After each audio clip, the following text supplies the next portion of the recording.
Welcome to This 50 Minutes Has 10 Minutes.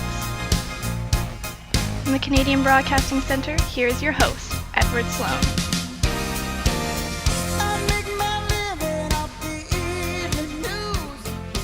Hello, this is what's happening in your world tonight. Off the coast of Tampa Bay, one lucky cameraman has happened to capture an unusual aquatic daredevil. What you're about to see is a 50 in 10 exclusive. His name is Nutty the Squirrel, and he is 3 years old. That squirrel can water ski. In other news, there has been an episode at a local hospital that has created quite some concern with the public. A technologist working in a computed tomography department at FML Hospital has performed a routine contrast injection exam, and the patient suffered a severe contrast media reaction. Now, it should be noted that contrast media is used in CT exams to visually enhance the structures of the human body and has a very, very low risk of reaction if proper precautions are taken. We are pleased to announce that a surveillance tape documenting the entire debacle has landed in our hands here at 50 in 10. Let's take a look at the tape. I would like to note that I'm not sure why there is a surveillance camera within the CT room. And here we can see the technologist, known as Rockin Ron to his colleagues and friends. Our sources tell us that Ron filled up that syringe you see now with expired ionic contrast. He is now moving to the patient to inject the contrast, as he does so manually. He seems quite confident.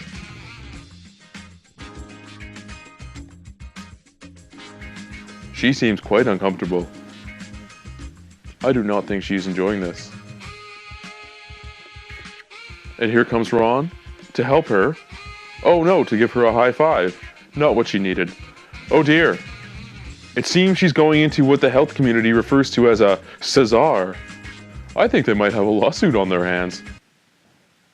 We are now going to cut to our most devilish reporter, Charlotte Cunnings. She's in the field over at FML Hospital in hopes of an interview with Rockin Ron. Let's cut to her now. Charlotte? Thanks, Ed. Hi, Charlotte here, reporting live from FML Hospital. I'm hoping to catch a word with the infamous Rockin Ron. Let's see if I'm lucky. Ron, is that you? Hey, yeah. Hi, Ron. It's Charlotte here. All right. I have a few questions to ask you. Yeah. Are you aware of the surveillance tape that's circulating the news? Yeah. Which one? I mean, I've been on the news before. Yeah. I mean, is it on YouTube? What exactly happened that day? Oh, all right. Well, I'll tell you. I'll break it down. Right. So I'm like on the morning, it's like 11 o'clock, and I want to go for lunch. I'm pretty hungry. Like, I haven't eaten in like half an hour, So this chick comes in. I'm doing this thing, the circle and then the table, the CT. Yes, the CT. Yeah, CT. So I'm in there, and I guess you're supposed to you put this contrast. Yes, contrast. Yeah, and you deliver it at a rate. So what rate is that? Well, they say 3 to 5, right? Okay. Well, and I'm like kind of in a rush, so I jack it up to 10, let it go. Some things happen, and there's a reaction. That's pretty much the gist of it. So yeah. Okay. So, what contrast did you use? Are you aware of this? What? It's contrast. Yeah, I use contrast, and they're all the same, right? But Ron, Yeah. are you aware that there is non-ionic and ionic contrast? No, I don't think it's ironic at all, actually. No, I can't. I don't see that. Ron, Yeah? I asked you, are you aware that there's ionic and non-ionic contrast? I just don't see where you're going with that question myself. I don't get it. I've never heard of that. One final question. Yeah. Once your patient was having a reaction to this contrast injection, Yeah. how did you handle the situation? I actually think I handled it fairly well, to be honest with you. The patient lived, so that being the most important part. And, none of this really would have happened if they didn't have any allergies.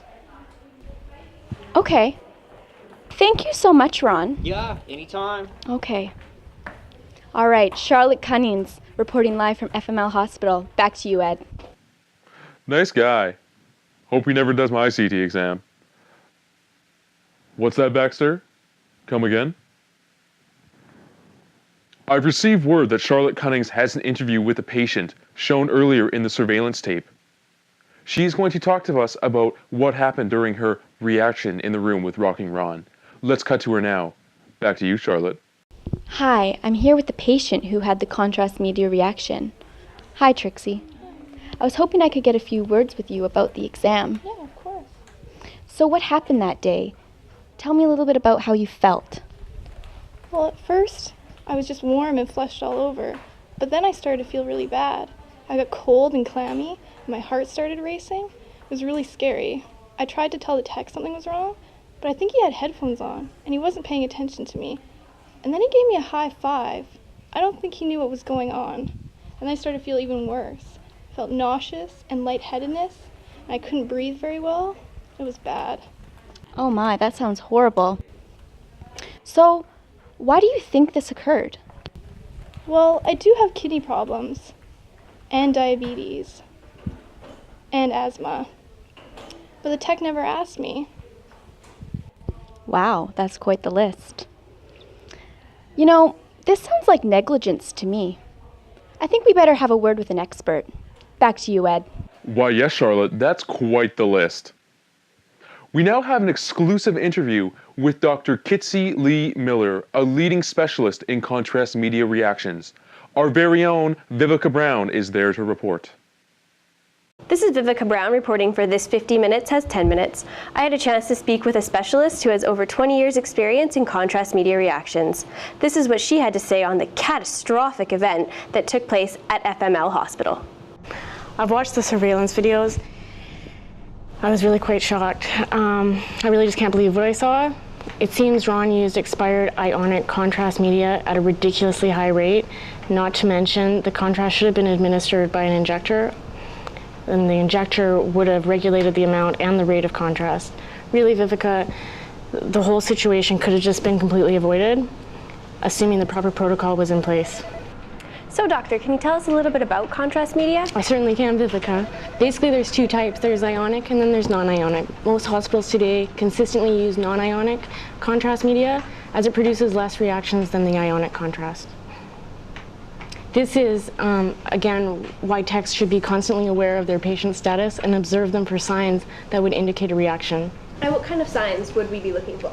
Well, some such signs would be signs of any allergic reactions, signs of restlessness, sense of apprehension, and increased pulse rate.